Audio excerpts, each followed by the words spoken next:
Good morning. Welcome back to Terry's course that explores our potential for lifelong growth in our middle and later decades of life. Last week's session was reimagining maturity. This week's topic is reimagining lifelong growth. Terry again asks that you hold your questions until the end of the presentation and that those joining us virtually use the chat feature. Here's Terry. Thank you, Jean. Sister Jean. Good to be back. Thank you for returning. You always wonder the second week. So good to see you back. Appreciate that. Again, the basic premise is, and this is the way I'm approaching my own later decades of life, is that really the latter decades of life spiritually and relationally can be as exciting and as adventurous as childhood, adolescence, and earlier adulthood. There's so much to explore. There's so much to experience. The groundwork that we have laid through those difficult years, let's say the challenging years, the exciting years, prepare us to see more, to experience more. And then I'm thinking too, once I got past the career life, because there were certain expectations as a pastor, there are things you could explore, but there were boundaries. I worked with a man called Juan Carlos Ortiz, and he said, it's okay to approach toward the edge of the table, but if you get too close to the edge, they might give you a push. So, and then with, as I said, I think I mentioned it last week, when I retired, I met with an old mentor who just says, now that you're not paid to believe, what do you believe? It's like, took years to figure that out. Because beliefs in my mind keep growing. They keep morphing toward mysticism or something like that. So what a great time of life. Amazing. Now get everything working.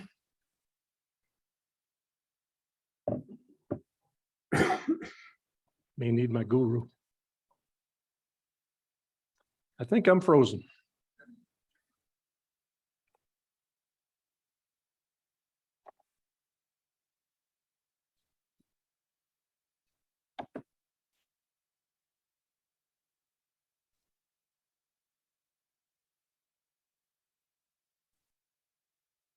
There you go. Thank you. It's good to have help. That's the one thing I miss about not being in a mega church anymore. You just call tech services. Now I call Anita and she looks at me and we go, oh, we don't have kids ourselves, so we don't have junior hires to fix it for us. So it's like, it's a different thing.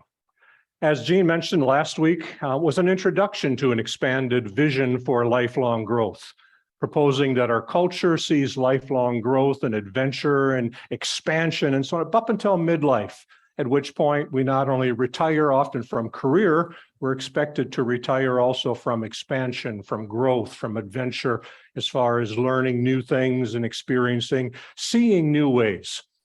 Someone said that there are two things that happen. One is, as we grow, we see new things. And the other is that we see through new eyes. Things look different. We're attracted to different things. We see differently. And certainly, let's say a person right after adolescence sees things different than before. And we can look at it and say, oh, it's hormones and different brain functions and so on. But for us, we see things differently. So in part two today, we're going to look at the 7 expansions that describe. Really, it answers the question, what can you expect in these latter seasons of growth? And as I looked at all these different stories, looked at the mystics, listened to surveys, talked with people, interviews, there were 7 themes that kept coming up over and over again. And I would encourage you this morning, as I talk about each one of these a little bit, just question in your mind, is that something that you've experienced? Is that something that appeals to you? Something that you resist a little bit? And then maybe think about your families, think about your churches and say, how might they respond to this? The different groups that you're in. I know I have some friendships that I start talking about the things that I'm thinking, and they look at me. It's like, what are you talking about? It's like, and they want to bring me back. And I'm always interested in the seminars on people leaving churches. how do we bring back people? I never wanted to bring back people. I'd rather extend ministry to meet where they are now, but that's for a course that I'm planning for the winter. So that one we'll take care of later. The next week, how to welcome and enable lifelong growth in midlife and beyond. We'll talk about the practical parts, the parts that include grieving, because suddenly you don't fit the way you used to do. It's a tough thing.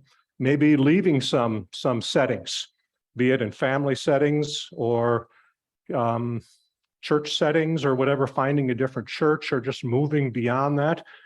We'll talk about that next week. Full experience of lifelong growth. The way we're looking at it is 5 different seasons. The first 3 very well known. That's childhood, adolescence, and what our culture calls adulthood. Maybe they'll attach retirement at the end. Retirement almost as an addendum, but as far as lifelong growth comes, our culture really supports it through about midlife, at which point our culture expects us to be mature. And again, call me lots of things, old, aging, gray. Don't call me mature. I don't want to ever be mature because I want to keep growing. I want to keep learning. So we're looking at today is that transition from first half through half adolescence into second half of adulthood. What does that look like? We'll look at 7 characteristics of first half adulthood. How do we tend to live? And again, check with yourself. Does this make sense for you? Or you say, no, maybe I didn't have quite so much of that in my life. I started off a little bit earlier. Other times you might say, boy, I'm still struggling with that. Ego building, I'm still struggling with that. I know I am, because I was used to titles and I was used to a big office and people looking at me. And I remember when I first retired from the Crystal Cathedral and I came back to Holland at that time, and I was meeting with some classis people and I shared an idea and they say, oh, we disagree. I'm thinking, boy, when I had an office and I was pastor of congregational life, they wouldn't have said that. And it just hit me. It's like, oh, so these transitions are not always easy. Sometimes it takes a while to work through them. We'll look at how each characteristic is transformed through half adolescence. How do we change? How does the way we see change? How does the way we relate change? And then we'll look at what is life like in the second half. 7 expansions that we'll look at today go from certainty into what I call trans certainty. Now, trans is a pretty popular term right now, or unpopular with some. But for me, trans, I take it right from the Merriam-Webster collegiate. Trans means on or to the other side of. So certainty in earlier adulthood, something we want to be sure about things. Is it right, wrong? Is it with us, for us, or against us? We like to have things pretty clear. We like our creeds and say, here's our creed. Here's what we believe. Here's who God is. I remember all those thick books on my shelf, systematic theology, the mystery we call God being defined. Okay, which is okay to build a foundation, but then there's something trans, there's something on the other side of, there's something beyond. It's a transformed form of it. So like group loyalty, being very loyal to those that you associate with. Well, you see that in politics, don't you? A politician says something that disagrees with their party, how long before they're out? But there's that loyalty that's expected. Then there's something on the other side of it. It doesn't mean you're disloyal. It means there's something beyond it. It's transformed, an expanded, grown, or developed form of it. So we'll look at 7 of them. And as I do this, think expansion beyond. It's a little different form, a little harder to see it, but first half adulthood is in the inner circle. That's the way we tend to function earlier on. Then we expand beyond. I used to say we shift from the first half to the second half, adulthood. It's not that we leave. We don't stop being loyal. It's like we don't say, okay, I'm trans certain now, therefore I'm not sure about anything anymore. No, we expand beyond it. There are mysteries that we can adapt to and live with. So we expand beyond where we lived in the first half. We don't have to leave it behind. That's different. We're just no longer confined by it. Hopefully that'll become clear as we go. First expansion is from beyond certainty into trans-certainty, beyond certainty into trans-certainty. In earlier adulthood, we are drawn towards certainty about most things. We just like being sure. We need to be sure. Part of that comes from childhood and adolescence. Churches help us do that. Different groups help us do that. We can be sure about things, and we're kind of drawn to that. Younger adults, my experience is they're not as drawn to mystery. They might enjoy going to a movie or going to a Halloween kind of thing and so on, but in their day-to-day life, they like some basic platform, as did I. We seek to be sure about what and who is right and wrong, true or false, with us, against us, up, down, left or right. We like to know things as much as we can. It gives us security. So we're liberal or conservative, Republican or Democrat, pro-life or pro-choice, Reformed or Baptist, Christian or Muslim. We find different ways to sort. And that's just the way we tend to live. And that's fine for younger adults. It gives them a place to anchor. It gives them a place to grow from. It gives them an identity, some boundaries to work within. So it can be helpful. It is helpful. But then we get into half-adolescence and we start expanding beyond. I chose very carefully the term, but half-adolescence dissolves our either-or certainty boundary. We don't need that boundary as much as we used to. We don't need to know exactly who is right and who's wrong. I don't need to know, am I a Christ follower in the way of Jesus only, or can I be a Christ follower in the way of Muslims also? The boundaries go a little bit more open, that I can be less certain. I can wonder about more things. Another way that an author talked about it is, rather than it's changing the punctuation in your life from period, I am blank, period, to question marks. I am, who am I now? Is what I've identified with big enough? So I always have trouble nowadays when I get a question about, which I get a lot of them, be it door to door or whatever, are you Republican or Democrat?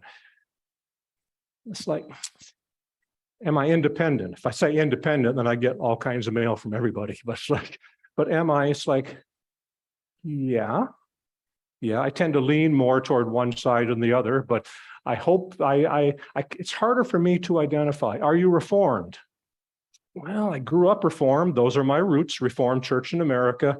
But this whole thing of beginning with total depravity and original sin rather than original blessing and the wonder of the divine in us, I'm not so Reformed there. Well, am I Buddhist?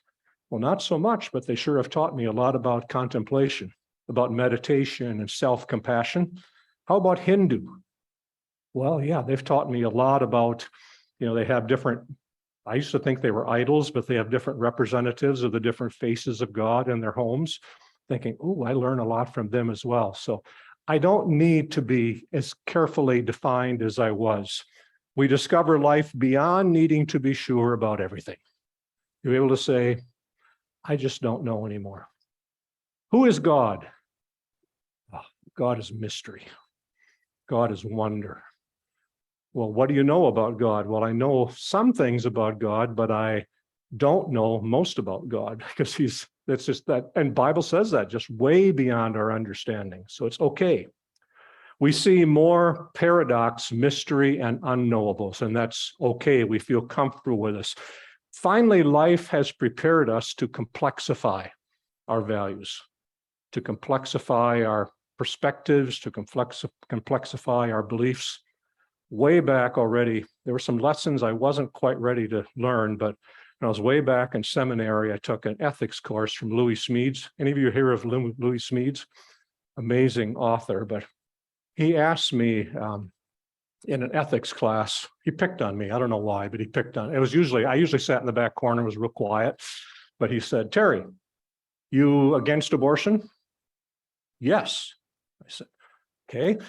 What happens if your wife is not real healthy and may have some health problems? Yeah, I don't feel comfortable with it. Okay, what happened? He kept saying over and over again, what happens if your wife, had a 90% chance of of dying, and the child had a 90% chance of not being viable. Well, yeah, he says, okay, it started complexifying my easy answers, say yes, no, well, there's this in between. We're seeing that now with the extremes and in between and so on. Where do we go? But it complexifies our perspectives. And then we move into second half adulthood. Once we've lived with the questions for a while, we've been stretched. And for me, that was probably in my 50s, headed toward my 60s, and now in my 70s, where I identify more with second half adults. We sit with big questions and avoid simple answers. We just don't get attracted to being sure anymore. We're still certain about some things and people, but fewer and fewer. There's some things I'm pretty sure about yet, but fewer and fewer things. Mysteries, paradoxes, and unknowable in faith and life form a core of who we are and how we live. I love questions. I love sitting with the mystics and just wondering even what they're talking about, but just thinking, this is amazing. Or different ways of looking at some poems, looking at some different parts of scripture, the mystery, just saying, I'm attracted to that, which makes it a little bit more difficult to sit in a lot of settings where they're telling me what I believe, or they're telling me what the perspective is. I'd rather leave with a sense of mystery. And then, as I will with each one of these, I will put in some quotes, just from different folks that say things better than I could dream of. First of all, human beings, this is talking about first half adulthood. Human beings have a strong, dramatic instinct toward binary thinking. It's either or dualistic thinking, a basic urge to divide things into two distinct groups with nothing but an empty gap in between. We love to dichotomize, good versus bad, heroes versus villains, my country versus the rest. We do it without thinking all the time as younger.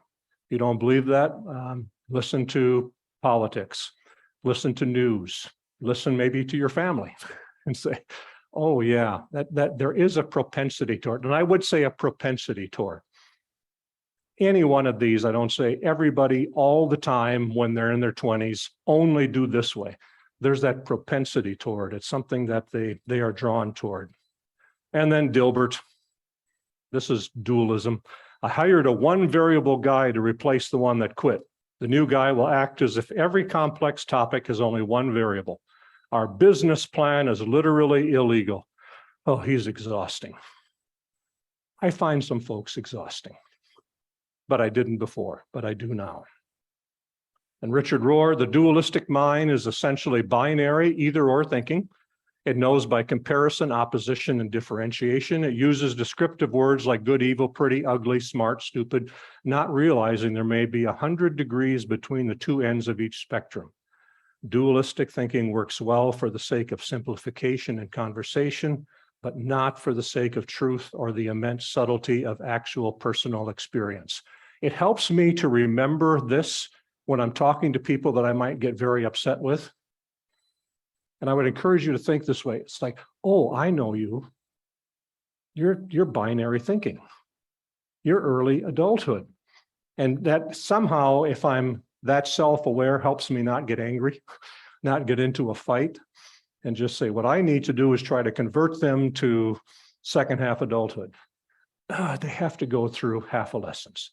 So it's being willing. And what's sad for me is that we don't have more binary thinking or people with paradox in, say, politics. I'm not sure they can be elected right now, but it's a difficult situation. And then again from Rohr, we do need the dualistic mind to function in practical life, to do our work as a teacher, a nurse, a scientist, or an engineer. It's helpful and fully necessary as far as it goes. It just doesn't go far enough. The dualistic mind cannot process things like infinity, mystery, God, grace, suffering, sexuality, death, or love. So I don't want to come across and say that binary thinking is bad. It's okay as far as it goes. But when we get older, we have the capacity to walk past that boundary and say, I can live that way, but I can also move beyond. And it adds a whole new realm. And Barbara Brown Taylor, I love her writing. This one is in Leaving Church. I have learned to prize holy ignorance more highly than religious certainty, and to seek companions who have arrived at the same place. That resonates with me. I love spending time with folks that have made this expansion. It's amazing. Second expansion. But ask yourself, do you resonate with that? So just think about that. Is that something that I'd say, yeah, I am moving into that? Was it a tough transition? Was it hard to move beyond?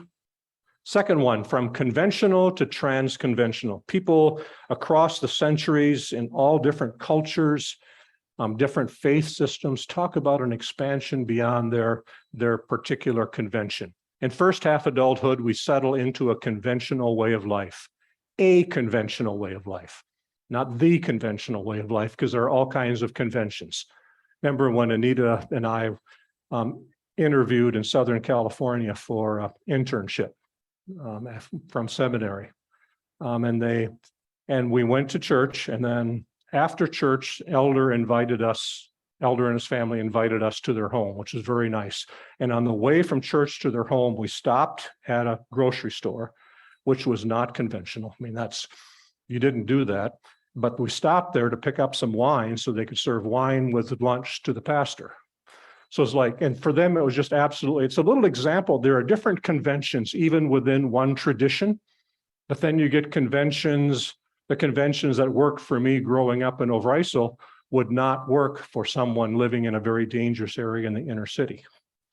Their convention would maybe have been more of a gang to protect them and so on. So there are all kinds of different conventions within faith systems, within settings. So we're driven to fit in and be accepted by influential people and groups in our lives. It's important to belong. We're willing to make sacrifices. We're willing to do what we need to fit in. When I worked at Donnelly Mirrors for a while and in research, and I worked very hard to fit in there. I started dressing like they did.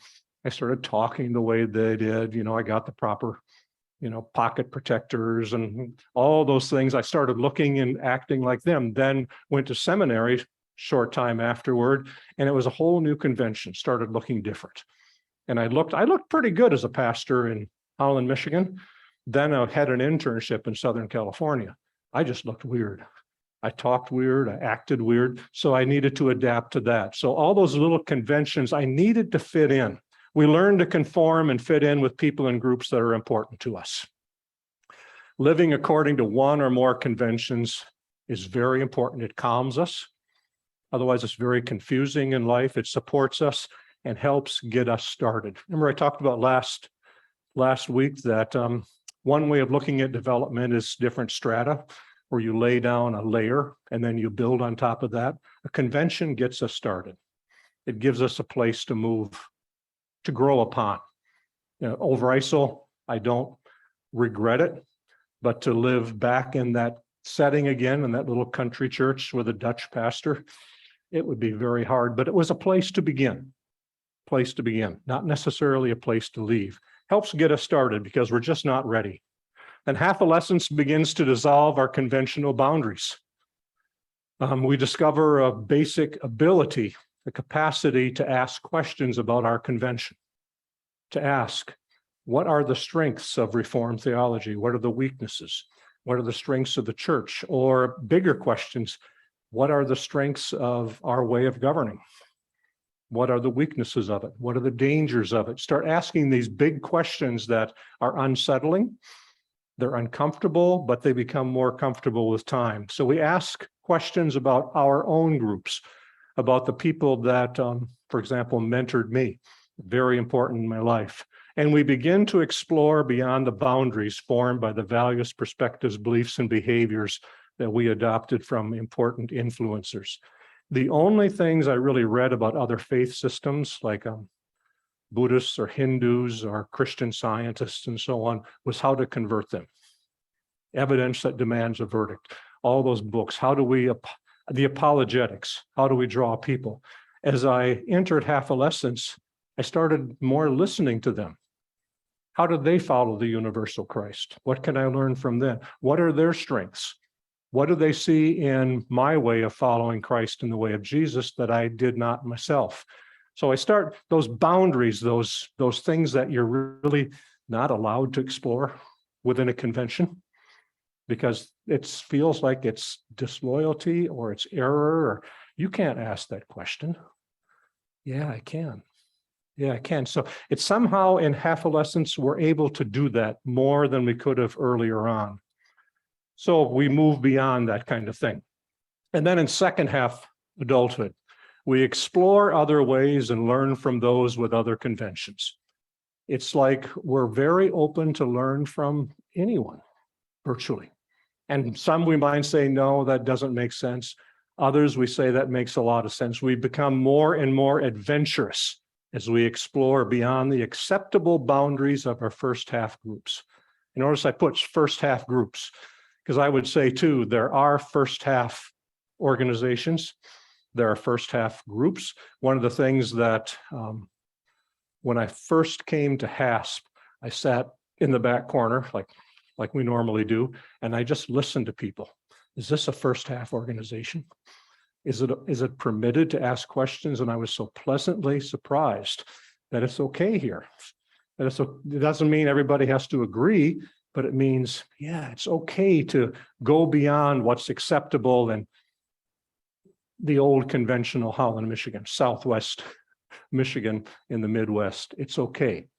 So we learn to move beyond that. We're adventurous. We want to explore. If I have questions about how to keep growing, I might start with some Protestant stuff, but I haven't found a whole lot of help for growing. I find some help in Roman Catholic, because they've explored this a lot. I find a lot of help for continued growth, again, from the Buddhists, from people like Carl Jung, from others that have experienced it. So I explore more. Other ways enrich our ways. We adjust to life as a misfit. We'll talk about that next week. Recognizing that in your groups, as you expand into transconventional beyond that, you're going to not fit as easily as you used to. That might be in your family, and how do we deal with that? How do we work with that? Can we hold it together? That might mean spending less time with certain parts of your family, more time with others. Or what do you do if you're involved in a church where you don't resonate as much as you did, where you want to explore beyond it? Do you move to the margins? Do you look for another church? How do you handle that? It's not an easy thing. As an activist, you see different things, and it's harder just to be quiet sometimes and say, this, I see this differently. This is not acceptable in my mind, and as an innovator. And some quotes: living conventionally is a conformist stage in the sense that is acutely tuned to the expectations and judgments of significant others, and as yet does not have a sure enough grasp on its own identity and autonomous judgment to construct and maintain an independent perspective. We're just not ready yet.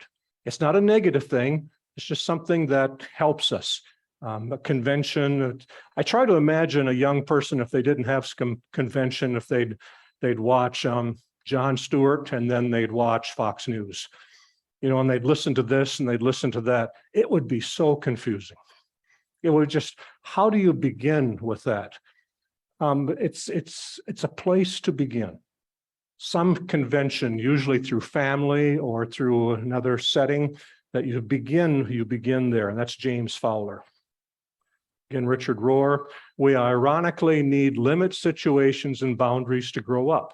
We need them. A completely open field does not do the job nearly as well or as quickly. I talked to someone who worked a lot with prison ministries, and he said it's amazing how important it is for some inmates to have a very fundamentalistic, very tight, very conventional group, because so many of them grew up without boundaries. They didn't have the parenting, they didn't have the schooling, they didn't have the setting that allowed them to settle in. So they have to catch up later. So do I believe in conventions for earlier ones? Yeah, hopefully they're healthy convention, that they're nurturing and that kind of thing, but it's good to start there. Then we are perhaps the first generation in history, we postmodern folks, who have the freedom both to know the rules and also to critique the rules at the same time. As the Buddha words attributed to the Buddha, you need to know the rules well enough to know how to break them properly. Yeah. So once you know the rules, then you can break them properly rather than just being willy-nilly. People who know how to creatively break the rules also know why the rules were there in the first place. They're not merely iconoclasts or rebels. I spent a time when I was at Hope College being a professing atheist. Just long hair, long beard, scruffy, and I was iconoclast and rebel. This is a whole different thing, different stage of life. Don't believe something. This is the Buddha. Don't believe something just because somebody tells you it's true or you read it in scriptures. Don't even believe what your teachers tell you unless your own reason and experience confirms what they say. That only comes with experience and wisdom. I would not say that to a teenager. Okay. And part of it, I understand, they need to filter it. They need to learn to think for themselves too. But this is really a wonderful saying for those of us in this stage, because you can think about thinking. This is Ken Wilber. And again, Ken Wilber, you just plan on having to read it 3-4 times. But because you can think about thinking, you can start to judge the roles and the rules, which at the previous stage, you simply swallowed unreflexively. You can criticize your own conventional society. You might end up agreeing with the norms or you might disagree with them. But the point is, you can scrutinize many of them. You are no longer merely identified with them, and so you have some critical distance from them. To some degree, you have transcended them. So at this stage of life, as a second half adult, we have the wisdom, we have the experience, the security to critique those things that we've lived into and wonder about them, especially in our culture with the internet and multicultural. Tends to encourage those questions. We see different ways, we hear different ways. Even in our little community, we bought into a little condo development that's brand new. And what I like about it is people are moving in from different places, and they have different perspectives, they have different backgrounds and so on. It presses me. And that was great about Southern Cal too, because they'd ask about, why do you live that way? Why do you do that? Why do you believe that? Why would you say that? It's like, wow, I was finally able to say, that's a really good question. I wonder. And this little meme that came from Facebook, stop shrinking yourself to fit places you've outgrown. That talks about convention, places, settings, books, programs, news reports, political affiliations, whatever. Don't allow yourself to be confined by that. It's okay to cross those boundaries and move beyond. And sometimes that's a tough thing. And I love that picture that I have on the left of a backpack. We get to adolescence. It's a time that maybe the paved roads are not there as much. The nice, all the highway signs and so on that say, here's where you go, or navigation. We don't have as much as that. We're given a backpack. We'll talk about what that backpack contains next week. The different disciplines, different ways of seeing. It says, now go explore beyond conventions. Third one, we expand beyond warrior into trans warrior. When we're younger adults, we side with who and what we believe are right over against people, groups, and ideas we feel are wrong. We identify with a group and then we live with that. We defend that. We stand against others. Again, in the church where I worked, we tried to convert people to our way. And there are soft and hard ways of doing that. There are soft ways where you love them into your way of thinking, where you sit and talk with them. And there are very hard ways where if you don't agree, you attack them, you call them names, you have picket signs, you stand against and so on. But we defend our values, perspectives, beliefs, rights, and groups. We defend them as faithful soldiers. We seek to convert others to our convention. We believe that our convention is a really good way, so we'd like to have people join us. We take on soft, medium, or hard forms. I found that again in HASP and most of the churches I've been in, it's been a soft form. It's been a soft form of warrior. We're not running around with swords or with bullhorns or screaming at each other and so on, but there are those, especially in our culture, it's more acceptable now than it was 6 years ago. Would you agree? It's more acceptable to have a hard form. It's somehow that part is more acceptable than it was before. Then in half-adolescence, we don't so much retire the warrior in us as much as we soften our auto response. We don't automatically respond with as a warrior. We discover that the warrior in us takes a far less frequent lead. We don't need to fight every battle. We can step back. We still feel strongly about some things, but we can bring ourselves vulnerably and openly. If somebody opposes us, has a different way of looking, we're better able to listen into it. With a deepening capacity for empathy and compassion, we can invite others to do the same. I have some words that I remember that what it felt like to me as I entered half-adolescence, I felt like a weary warrior. I was just weary of fighting so many battles, of trying to convince everybody that my way was better. I just wearied of that. It just didn't make as much sense anymore. I wanted to become a wizened warrior where I can decide, maybe I don't need to fight this battle. Maybe the way to approach this battle is to leave it, to let be. Maybe things are the way they ought to be. I love the term warm warrior, a kind, warm-hearted, friendly warrior. Now that's a paradox, isn't it? A warrior who's kind and winsome warrior, somebody who's disarming and engaging. So the warrior becomes a weary warrior. That's the way it felt to me anyway. I was just weary of it. Then as second half adults, we can respond to opposition with compassion and peace. We lead with compassion and peace. We listen. We engage turmoil and injustice without being engaged by it. Oh, am I learning that yet? It's once I see something that offends me or gets me upset, to not be engaged by it, not to be hijacked by it.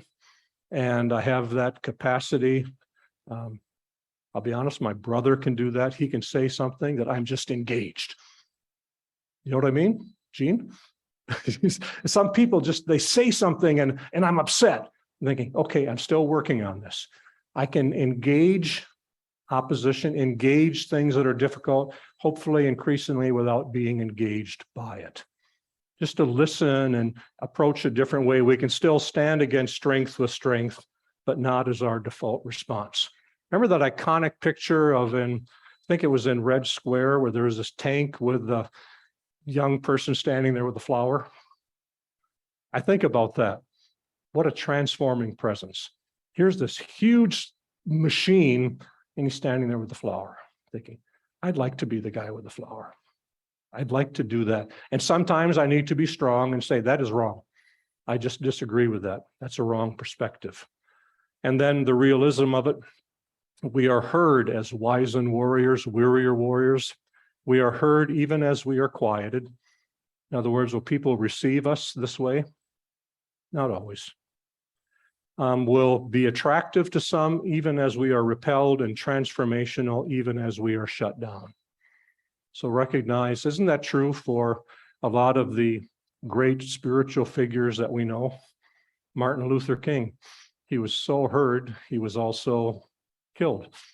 Jesus, the Buddha, so many they aren't well received, but they're transformational at the same time. So we're less a warrior that's fighting all the time and more of a transformational presence, just being there. Don't think this is Melody Lee. It's a strong language, but it really captures the first half warrior perspective. Don't think for a second you are not a badass warrior. That's precisely your problem. You don't realize how amazingly brilliant and super kick-ass you are. Your potential is only limited by your mind. Doesn't that capture a first half warrior? Just to say, this is who you are. Now, own it, live into it. And then my ex-boss, Robert Schuller, tough times never last, but tough people do. When faced with a mountain, I will not quit. I will keep on striving until I climb over, find a pass through, tunnel underneath, or simply stay and turn the mountain into a gold mine with God's help. He believed it. He preached it to us and staff. If we dared even begin whining about something, oh man, step back. Just he'd quote this or all the other sayings that he had. And what an amazing first half perspective that is. Then when our hearts are gentled and single, when we've tamed the animal instincts, we become peacemakers. We're no longer wielding the sword of the binary operator that divides the world into good guys and bad guys, insiders and outsiders, winning team and losing team. We're gentled. We're wearied. We're wizened. And then Martin Luther King, a great example for me. I've seen too much hate to want to hate. Every time I see it, I say to myself, hate is too great a burden to bear. Somehow we must be able to stand up before our most bitter opponents and say, we shall match your capacity to inflict suffering by our capacity to endure suffering. We will meet your physical force with soul force. That is second half warrior. Did Martin Luther King have strong beliefs? Oh, yeah. He saw things a certain way, but then I read this and I think, that's the paradox. He felt so strongly, and yet this is the way he approached it. Amazing. Then St. Francis of Assisi, well known again, Lord, where there is hatred, let me sow love. That is the wizened warrior. So here's where we are. We've talked about certainty into trans-certainty, conventional and trans-conventional, warrior into trans-warrior. Then aspiration. I love that picture too. When we live as first half adults, we aspire to build more, achieve more, and become more. And first half adulthood, again, can go all the way through life. I know people in their 80s and 90s that are still seeking to build more, to achieve more, and become more. So it's less exactly a year kind of thing, more of a season of life. More is important to us. More from yourself, more stuff, more influence, greater health, deeper relationships, stronger families, and more of pretty much every aspect of life. We set goals, smart goals. We work hard and accumulate what we in our groups value. And what an important attribute this is. It enables us to build organizations, to build neighborhoods. It enables us to do all kinds of things, but it's a first half trait. And by the way, in this one, the goal is a middle way. There are those that don't have a sense of a need for aspiration. They become almost a burden. I don't know if it's a social mentality that I just deserve to be taken care of. That's on the one side. The other side is those that are driven for more and more and more. It's never enough. And when it's that kind of way, first of all, they burn out themselves. But the other part is they begin to use people because everything is about more power, more influence, stronger name. And then when we transition to half-adolescence, bump into something, our drive to build more, grow everything we touch, and accumulate more of everything wanes.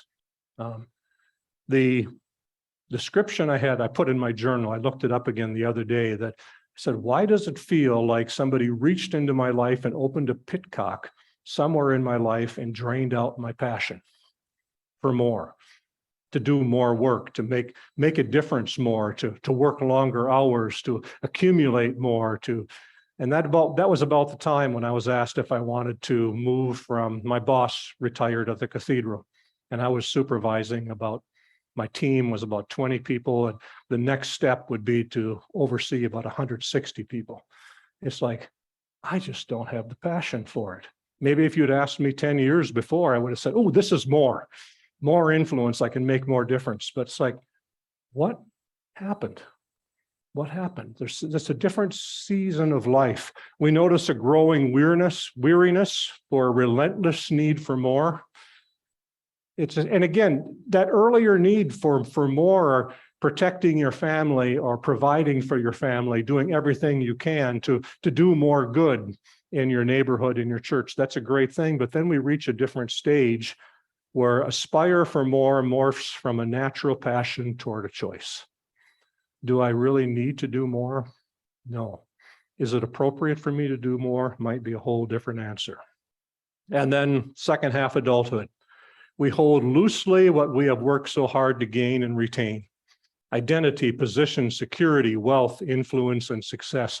We hold it more loosely. We don't need those props anymore, maybe. It's not as important to us. We release much of what we have attained and accumulated to others who are still aspiring. A picture of that is a relay race where you hand it to the next generations, those that are still aspiring. And I remember when I retired from pastor of congregational life at the cathedral and the next person came in, they were so excited and I was so tired. They had the passion. They were going to go in there and attack, and they were going to, I don't know, in about 3 or 4 weeks, supersede me in 50 different ways because I was the old guy. That was great. I was ready for it. They certainly were as well. We are drawn to simplify our life to live more spaciously. I asked a person, now that I'm retired, my basket isn't as full. What am I going to put in it? He looked at me and said, less. Just don't put as much in your basket. I feel saddened when I hear an older person saying, how are you doing? Oh, never been busier. Oh, that's so sad. That's so sad. It's a different thing to say my life is rich. I'm exploring. I'm wondering about things. I have space to sit and think and to engage people, to connect with people. We're drawn to simplify our life, to live more spaciously, and we learn to let go, sometimes by necessity. Isn't that part of the stage of life too? We're leaving right from here to drive to Denver because Anita's sister died in Denver. So we're going there for services. So part of it is learning to let go. And she was older, had a rich life. So it's not that, but it's letting go of shared memories, letting go of shared history. So some of it is difficult. Might be a divorce. It might be alienation in a family. It might be death of family members. They're all different. Some are by necessity, other times by choice, and just saying, I'm going to let that go. I don't need that. I don't want that in my life anymore. Then Chandra, earlier, first half adulthood, we have to always set an aspiration for ourselves and strive to get there. That is healthy for a younger adult. Freedom is about choices, freedom to choose less rather than more. Simple living is about moving through life rather lightly, delighting in the plain and the subtle. And Anita and I are still learning that. We've been downsizing. The last 3 moves have been downsizing, but we sure have a lot of stuff yet. It's letting more and more go, living more simply. I have learned to be content. Isn't this, Paul was such a striver. Wasn't he earlier on in his ministry? Well, he was pressing on different things, moving from place to place, planting churches and so on. This is attributed to his prison time toward the end of his life, where he could, I hear him sighing and going, oh, I've learned to be content, whatever the circumstances. I know what it is to be in need, and I know what it is to have plenty. I have learned the secret of being content in any and every situation, whether well-fed or hungry, whether living in plenty or in want. That's something we learn in this season of life. And then Lao Tzu, be content with what you have. Rejoice in the way things are when you realize there is nothing lacking. The whole world belongs to you. Another expansion, externals into inner life. Saying younger adults focus on externals, then we get trans that and move into the inner life. When younger adults were externally oriented, taking our cues from outside ourselves, our dreams, goals, and the trajectory of our lives are aimed outward. We are, to a significant degree, products of our environment. I know that I was a product of my environment. Part of it was over ISIL and then seminary and then the different churches I was in. I was largely a product of that. Calvin's Institutes helped make me a product of a certain way of looking at that external. So that was just part of it. We are not yet ready to explore and rely on our own heart. That makes sense? To have everything open-ended and saying, I'm going to decide everything for myself, that takes some maturity. Then in adolescence, a rich, challenging, wonderful, and unsettling dimension opens to us, and that is the depths of our own being. And the all, I love the term all, or God, or the Spirit, the Holy Spirit, whatever terms we put on it, that is within us. Suddenly we're ready for that messiness. We become increasingly aware and curious about who we are and what's going on inside. We explore the wonder of our soul, our shadow side, the divine breath breathed into us. And that last part, the center of gravity begins to shift. Rather than taking my cues from the external, the center of gravity for us as we enter adolescence and beyond becomes the center. I listen to the inner life, especially if we have that spaciousness.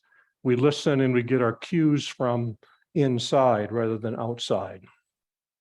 And then the amazing season of second half adulthood, we live from a rich inner center. I hope you're discovering that as you adventure into it. We learn to trust that still small voice inside, which is also our own voice. That's a mystical statement, by the way. Is that God's voice or mine? Yes.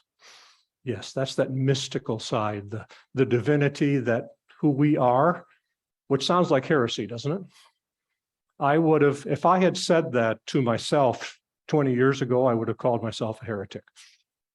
The divine person that you are, only Jesus is divine, but that's a mystical statement, something that you discover that doesn't stand against it. Our world has expanded beyond fitting in and living a secondhand experience. Life flows from an inner place. The first half is largely concerned about surviving successfully, establishing an identity, a home, relationships, all these external things, very important. In the first half of life, the negative, the scary, and the problematic are always exported elsewhere. We just don't have that much time to stare at our navel because we're all busy. We're too busy for that kind of thing in the first half of life. Most of organized religion, this is strong from Rohr, most of organized religion without meaning to has actually discouraged us from taking the mystical path by telling us almost exclusively to trust outer authority in the form of scripture, tradition, or various kinds of experts, instead of telling us the value and importance of inner experience. I call that trusting the containers instead of the contents. In fact, most of us were strongly warned against ever trusting ourselves, told that our personal experiences of the divine were unnecessary and possibly even dangerous. And that may have been true for very young, but as we age, I think we're not encouraged well by many of the influences to trust that inner voice. Information from outer authority is not necessarily transformation, and we need genuinely transformed people today, not just people with answers. I'm increasingly convinced that the word prayer, which has become a functional and pious thing for believers to do, was meant to be a descriptor and an invitation to inner experience. When spiritual teachers invite us to pray, they are in effect saying, go inside and know for yourself. So it's like pray constantly, and if needed, use words. Just that, listen to the inner. I'm still a little miffed when I go to a certain place and say, oh, we'll ask Terry to pray. It's because I'm professional prayer, because I know how to pray. If you tell me to pray 1 minute without looking, I can pray within 5 seconds of 1 minute, and I can say all the proper words. But it's like, if that's our picture of prayer at this stage of life, it's sad. There is a guide, a kind of inner compass, and it resides within each one of us. Then Carl Jung, if you will remain loyal to the inner world, it will take care of you. That's true as second half adults. As I look over this demographic, I believe that's true. Then 2 more, loyalty and ego building. We'll have to keep at it. Loyalty, it's a big one. When we live as first half adults, we support the groups, persons, religion, causes, customs, institutions, and so on that we relate to. We often do so unquestioningly, confidently, and exclusively. That's where, say, this is the way I was raised. This is the way I was taught and I stick with it. Or I joined this party and I believe what they believe.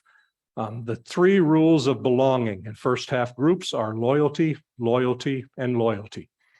Therefore, we fit in. If you don't believe that, pay attention.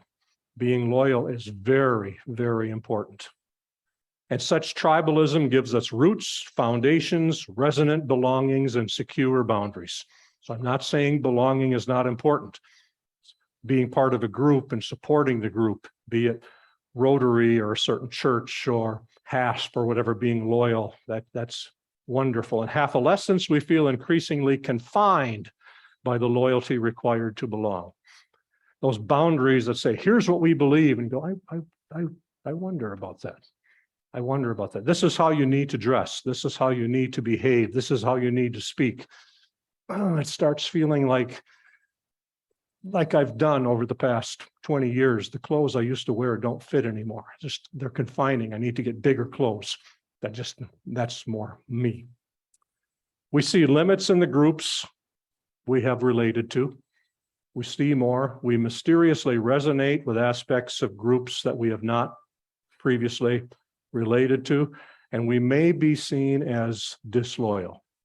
Transloyalty will often be translated in first half adults, first half groups as disloyal.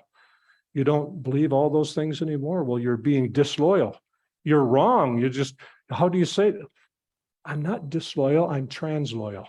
It doesn't mean I'm revolting against that. I say it's terrible. It's just that I've expanded beyond it. And as we grow as second half adults, our loyalty expands beyond our smaller us. I love that picture of an island. We live on an island. This is who we are. This is what we believe. This is the loyalty I have. We expand beyond, or we bridge over into an ever expanding and more inclusive us. And then on to include all of creation. I see this every faith tradition, the mystics I've read talk about a very small we.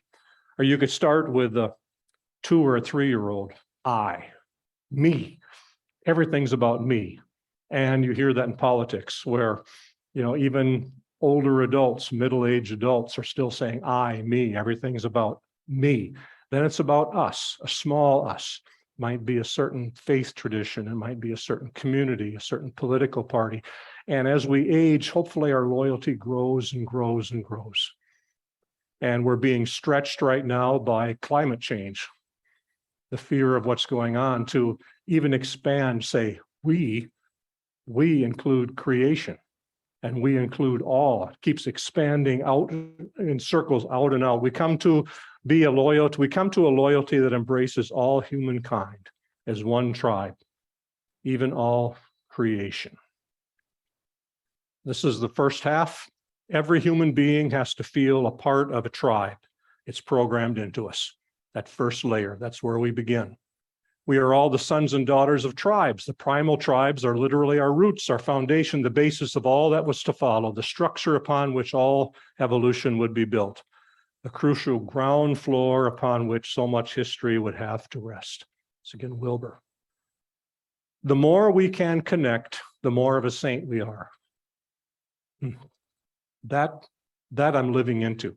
The less we can connect, the less transformed we are. If we cannot connect with people of other religions, classes, or races, with our enemies or with those who are suffering, we're not very converted. Truly transformed individuals are capable of a universal recognition. They see that everything is one. Something to grow into. And again, I'm not there, but I'm living toward it, hopefully. And one more. Very anchoring, first half adulthood, our self-image and how we are seen by others is important to us. And I appreciate that because it gave me a good career at the Crystal Cathedral for a while. Self-esteem theology. And Dr. Schuler and the ministry there understood that was a wonderful way to attract and hold people, talking about self-esteem. We seek to feel good about ourselves, to build a healthy, strong self-esteem. We do what we can to gain respect and esteem from those important to us. And there are lots of ways to do it. Wealth, physical attractiveness, power, degrees, career, service, how well we serve, the scope of it. And there are 2 tragedies that are possible by midlife. One is that person enters midlife with a very low self-esteem. They cannot feel good about themselves. They have so many questions, and that way they can't connect with people. They can't reach out. They don't have a platform to work from. Or the other way is to be egotistical, where your ego, you're everything. Everything's centered on you. Hopefully we find a middle way to that. Then in adolescence, our drive for propping up our self-image and how we are esteemed by others loses its energy. Or people don't listen to us as much as they used to. They don't care what we think. You get some gray hair and they go, oh, Anita worked with that in her law firm. All of a sudden, all these young partners came in and they were eager to have her go because it was their turn to do different things. And it's difficult. That was almost mandated. It was pushed in. We loosen our grip and drive for evidences of our worth. We explore, sometimes by necessity, sometimes by choice, life beyond self-image, role, power, prestige, and possessions. What is life like now without those props? In second half adulthood, we live beyond concerns. And this is something this sounds so transitional. Okay, I'm a second half adult now. Now I don't care about that anymore. It's a transition. It's something that we live into. We increasingly grow into it. We no longer need confirmation, agreement, or validation from another and our inner voices. We can know self-compassion and live from our intrinsic worth. That's something we learn. We don't need those props anymore. James Hollis, the chief, he says the chief task of the first half of life is to build a sense of ego strength sufficient to engage relationship, social role expectations, and to support oneself. He's a Jungian therapist, says that it really is the crucial lesson we learn to build a strong ego. But then, once you have your narcissistic fix, that's a little, hits me a little bit, but once you have your narcissistic fix, you have no real need to protect your identity, defend it, prove it, or assert it. It just is, and is more than enough. Our false self, which we might also call our small self, small ego, is our launching pad. Our body image, job, education, clothes, money, car, sexual identity, success, and so on. When we are able to move beyond our false self at the right time and in the right way. Isn't that important? At the right time and in the right way, to tell a person, stop being so ego-centered. It's something at the right time in the right place. It will feel practically as if we have lost nothing. In fact, it will feel like freedom and liberation. Hooper, all mystics describe the experience of enlightenment as a sense of complete loss of one's ego identity and a complete absorption into the one, no matter what words are used to describe the one. The goal of all mysticism is the same. It's not so much that we depreciate ourselves, or we minimize, or we lose ourself. It's just that self becomes vapor. Like in Leviticus, I think it's Ecclesiastes, where life becomes vaporous, where we become vaporous. All is one, absorbed into it. When will I be free? When I am no more. Again, 20 years ago, I would have said, this Hindu's nuts. Nope, but now I get it, when I get it. Our further journey into lifelong growth is therefore these expansions. Few frequently asked questions, and I'll open it up. Are the 7 first half signature characteristics universal? Does every second half adult experience all 7? Is that a mandate? To say that all adults experience all 7 characteristics feels too strong. I think that's a real strong, that doesn't leave room for exceptional people and unusual circumstances. But I will say that most people that I've read, most people that I've interviewed, my own experience is that we can expect these kinds of expansions, these kinds of changes that happen in our life. What could stand in the way of experiencing these expansions? As many as 80 to 90% of adults remain in first half adulthood. And that's from reading different scholars and surveys and so on. Reasons could include stronghold of first half oriented groups, people, religions, and culture. I think about my dad. who was bumping into adolescence and beyond, growing up in Overijssel, in Overijssel for Reform. That was his whole life. All his friends were there. His whole life was engaged with that. So for him to expand was a really challenging thing. It's hard to move beyond. It might feel like losing family or losing groups or losing friendships. Could be addictions to one or more of the 7 characteristics. Might be addicted to your wealth. Might be addicted to your power. It's so hard to let it go that it might hold you back. Earlier woundedness or dysfunctions. Remember, we talked about those different strata. Maybe if the earlier strata for the ego building wasn't there, then somehow you have to go back and clean that up. You have to first rebuild that or fix something, or lack of understanding, appreciation, and support. Then do the 7 expansions happen all at once? I do believe they prompt each other. For example, when you move into trans certainty, you're more open to go beyond conventions. You're more open to being less of a warrior. There's less to fight over, absolutely. We usually sense the invitation to 1 or 2 expansions before the others. I think for me, it was probably the conventions felt a little bit tight. I started wondering about the various things I was teaching. That would be the certainties that were there. Aspirations, I was just tired. So there are certain areas that started and they prompted some of the others. When we experience and say yes to 1 expansion, it encourages us to expand into 1 or more of the other 6. And then 1 or more expansion may be arrested.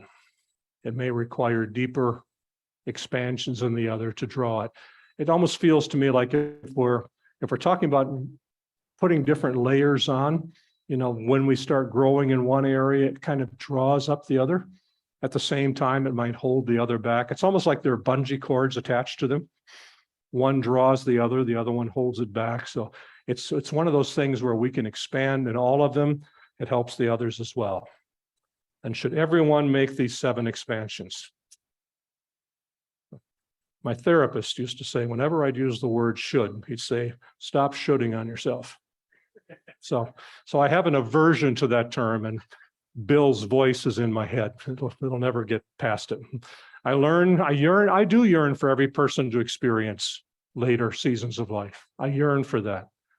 But our culture and its parts cannot yet support growth to these. So say to someone, you should do this, even though you don't have the support, the understanding, the appreciation for it, that's strong. Compassion rather than judgment is more appropriate in my mind. I like the perspective that I encourage everyone to expand into second half adulthood as they are invited, a different timing for different people, as their whole health supports. When I talk about health, I mean the whole system and so on. Spirit empowers and context allows. Questions and comments. That was a lot. That was a lot. In a sense, there are 7 different ones, but in the sense it's 7 different aspects of one. We keep growing. Questions or comments? Yes. Terry, I'll start with one for you. Oh, just a minute. I keep forgetting to. There you go. In the 1990s, I lived in Saginaw, and there was a lot of talk about, particularly the people I'm going to talk about in a second, that they got out of high school, got a job with GM, Ford, Chrysler. Mhm. They got there 30 years in. They got out at 49, dead by 55 because they didn't have any plan. They had no interest in all the growth I'm seeing up on the screen. Is there a large group of those type of people? I mean, you have railroad workers, you have airline employees that just take a job for theoretically 30 years and retire. I think it's less likely now to be in one particular job, but for me, it was moving from here to California, different churches and so on, but it really was one career. And I think I do believe that it is a very strong perspective that we grow and we're challenged until we reach maturity, which quite often people equate with retirement. So we retire from growth. Whenever somebody says, I just retired. Oh, what are you retiring to? They look at me so funny. It's like, what are you retiring to? Then they answer, what have I retired from? Well, I've retired from career. I've retired from this. What are you retiring to? But I think that is I think especially a couple of generations before, realistically, my grandfather, if he retired at 65, could expect 5 years of declining health. And he was very surprised because he lived decades, but not exploring, he didn't have that vision. So I think it is very possible. And some maybe hold one job. It seems a little foreign to me to work in one setting. Other questions? Comments? Anything on chat? Yes, so far on the chat, someone just says, amazing morning learning. Could we get this PowerPoint? I would like to refer back to each expansion. I have no claim on it. So if you technical gurus can make that happen, that would be great. Okay. Yes.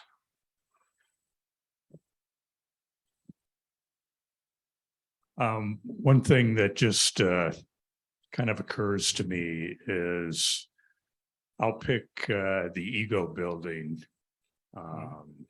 component here. If you let go of your ego and you are transforming, can you actually continue to grow? Or do you need that kind of strength of ego and identity to kind of push into this new world? Yeah. And that's where I try to remember for myself that I'm not moving from ego building, shifting into trans. I'm expanding beyond ego building. I think ego is still important. But to say I focus on my position and so on, no, I agree that ego or drivenness or aspiration, we don't have to say, I abandon that. I rebel against all that. It's just that we no longer, you hear the difference? I no longer need to live there. It's not important just to prop up myself, but having ego strength enough to engage relationships. Yeah, I agree with you. It's not something you shift away from. I used to have one circle with all the inner ones and another circle with all the outer ones.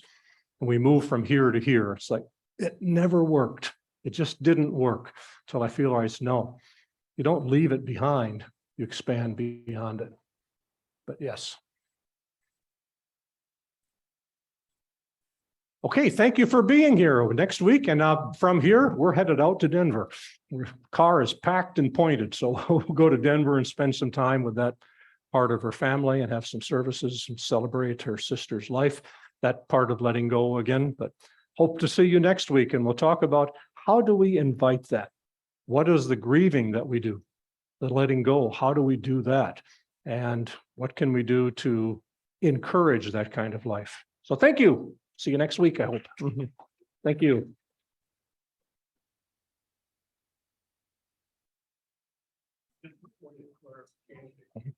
You intend to be